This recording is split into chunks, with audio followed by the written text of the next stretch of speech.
So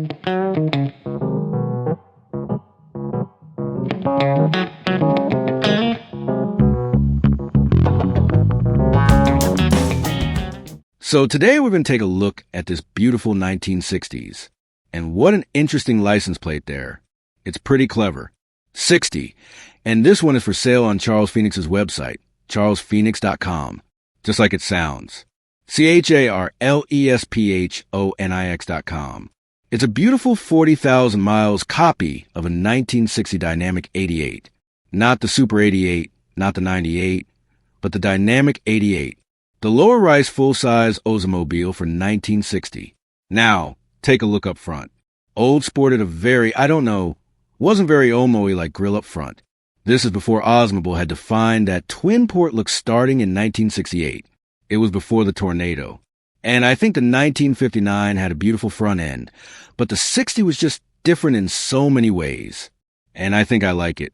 I just don't think that it says Oldsmobile, at least in my eye. I do like the 61's front and a lot on the 88s with the black lettering. I think that might be one of my favorites. But regardless, this is a super cool front end. I suspect that the reason why the 60s, along with some of the other 1960 automobiles, like the Pontiac in particular, don't necessarily have a lot of the typical brand character traits is because they were rush jobs just like the 59s. And so there wasn't a lot of time to take the 59s and what was done there and kind of reinvent it and evolve to the next step for 1960. And that's one of the reasons why on the 60 Pontiac, you don't see that split grille that was introduced in 1959. It would come back in 1961, though once it was known that that was a popular styling theme and that customers liked it. But by the time they were designing the 60s, it was already too late to integrate that design language into the car. But here on the 60s, the front end, I do think is cool. I love kind of the floating linear bars there that are formed within rectangles. Oh, that's kind of cool. Very few cars have a grille like that. I love the little 88 scripts in between the headlamps. It's also a nice touch in how that Oldsmobile badge kind of forms its prow on the hood in the midsection under the hood. And the fact that there's quite a bit of plan view here, you can see that this is not a flat front. There's a lot of dimension and curvature to the front end of the car. Now, as we rotate around to the side of the car, we can see why General Motors was known for styling in this time frame. Take a look at the beautiful sculpture here. In particular, that little cove that is created that comes off of the hood, wraps around onto the fender, and then runs the length of the car. That cove gets deeper and deeper as it goes rearward. And notice that by the absolute rear of the car, it's kind of created this fin on the top, this horizontal fin.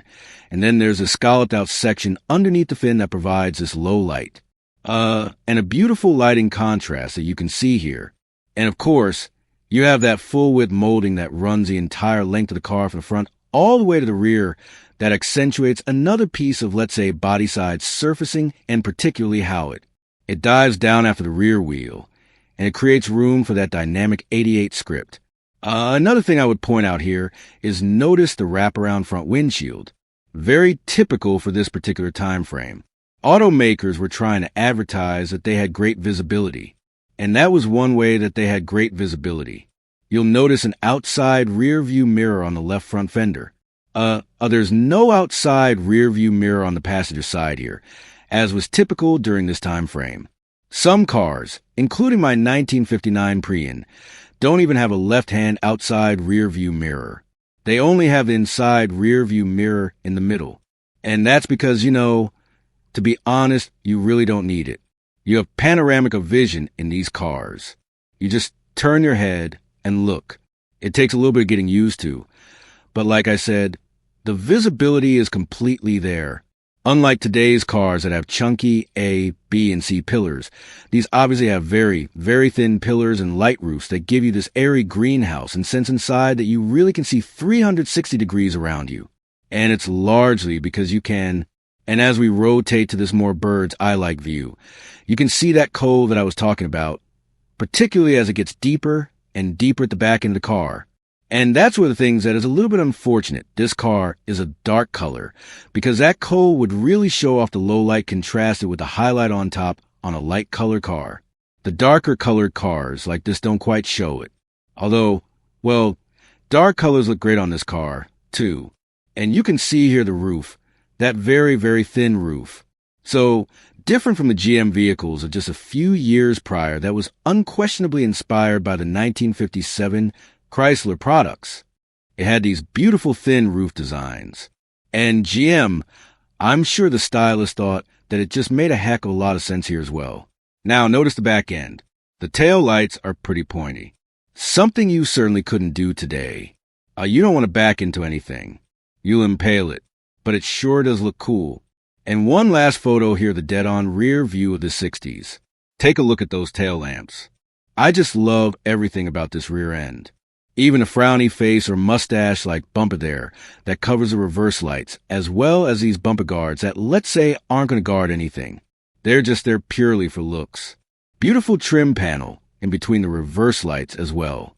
And you have kind of the inverse theme on the deck lid that you have on the hood here. You got this section in the middle that is sunken a little bit, or is bordered by creases at a flank, that Oldsmobile logo in the middle. Whereas the hood, you had a little bit of a bulge. So you certainly have a super interesting rear, accentuating the width in a number of ways. That lower trim panel with those long horizontal lines. And then, of course, the Oldsmobile block lettering that accentuates the width. Not only because each letter is so spaced out from the other one, because the font is also kind of pinched in the vertical direction. You can see the font really is quite wide overall. The letters are made almost like you took a picture and then you stretched it. But, it looks cool. And the back end on this car, I think, is just my favorite angle of the entire vehicle. Now, as we rotate inside, this is a Dynamic 88 after all. So, it doesn't have a super plush interior, but this is the original fabric, the original door panels, and beautiful carpets. Take a look at that steering wheel. That's a safety-style steering wheel. Oldsmobile used to call it, because the center section of the hub there is depressed. Remember cars like the 55, 56, 57 Chevys had this center hub that actually protruded outward, and so if you got in a crash, you kind of got impaled by that center hub. Here the idea was that would not happen. This was in the days before the collapsible steering column. So if you're hitting this, you're hitting a very hard object in a crash. But everything is stylized from the accelerator and the brake pedal, which were unique to Oldsmobile, to the gear shift lever. I love you have kind of Oldsmobile-like variation of the twin cockpit theme here that let's look at in greater detail in a second.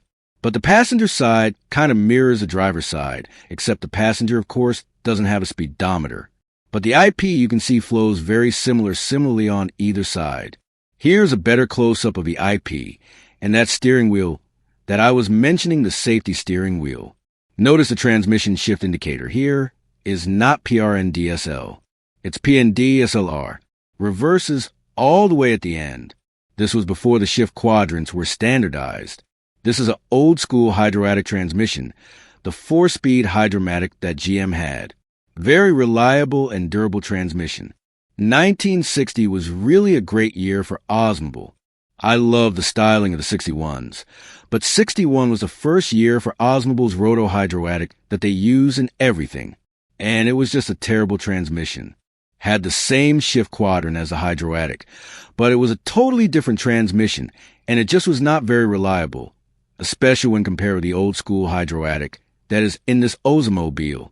And Oldsmobile, by the way, saddled Pontiac, the short wheelbase Pontiacs with that Roto Hydramatic too, in order to defray the cost.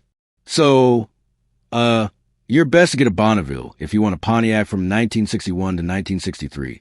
Or you can get a Star Chief, but don't get the shorter wheelbase Pontiacs like the Catalina. And here we just have a close-up of the instrument panel and the speedometer. This is a rolling drum style speedometer. It kind of spins and then changes color the faster that you go. Interestingly, Oldsmobile would continue using the rolling drum speedometer all the way through cars like the 66 Tornado through the 1970 Tornado. But on this car, they don't really advertise that that's how the speedometer is executed. On that Tornado, they do. It really is a drum that you can see visually rotate. It's the exact same principle. It just is a different way that it displays the speed as opposed to the drum rotating and having markings on it for speed. Here the drum just rotates and has a color and kind of fills up to the right as the speed increases. So, same principle, just a little different. Oil used it for many years. Now, under hood in your Dynamic 88, you didn't quite get the big Oldsmobile rocket V8 that you would get if you had the Super 88 or the 98. If you got either of the latter, you would have a 394 cubic inch Oldsmobile rocket V8. But the Dynamic 88 had to make do with a 371 cubic inch V8 breathing through a 2-barrel carburetor. Had 8.75 to 1 compression ratio, a little bit lower than the 9.75 to 1 compression ratio that was found in the 394 that was used under hood in the Super 88 and 98. And as a result, you had lower horsepower. 240 horsepower gross horsepower in the Dynamic 88 versus 315 in the Super 88 and 98. So the Super 88 and 98 did considerably more horsepower than the Dynamic 88. But you know what? The Dynamic 88 and the way that operates, I will tell you, these Rocket F8s are just so smooth and just such a pleasure to drive. You know, it really doesn't matter. Or even the Dynamic 88 with a regular fuel V8 is still super pleasant and quiet and just pushes the car around relatively effortlessly, especially with the 4-speed Hydramatic that this car has as an optional. An interesting thing about the 4-speed Hydramatics, if you've never driven one, first gear is a really short first gear and it shifts out under normal acceleration at about 8 to 10 miles per hour. So you kind of go through the 1 to 2 shift really fast. And then the 2 to 3 shift, not only is it shifting, but it's also partially locking up the fluid coupling in the transmission. So if you drive one of these with the old school Hydramatics, I'll try to do my best impression. Hopefully nobody will laugh. Probably some of you will. But if you go through the gears between the 1 to 2, 2 to 3, and then 3 to 4 shift, the transmissions kind of sound like this, taking off. So that 2 to 3 shift is really an acceleration killer. I'll call it. The RPM drops way down. The first gear really shifts out quickly. And I think they did that because this is a fluid coupling in the Hydramatic transmission, not a torque converter. So it's not multiplying torque like the later torque converters would in the turbo Hydramatic 400, for instance. So you really need that short first gear to get off the line quickly. But regardless, these Hydramatics really were quite effective and, as I said, durable. And when paired with this 371 cubic inch V8, it was a really nice pairing and in a beautiful car overall. I don't know how you could say this car is anything other than just space age and gorgeous and beautifully sculpted. It's one of my favorite Oldsmobiles of all time. What do you think? Put a comment in the comment section. Thanks again for watching.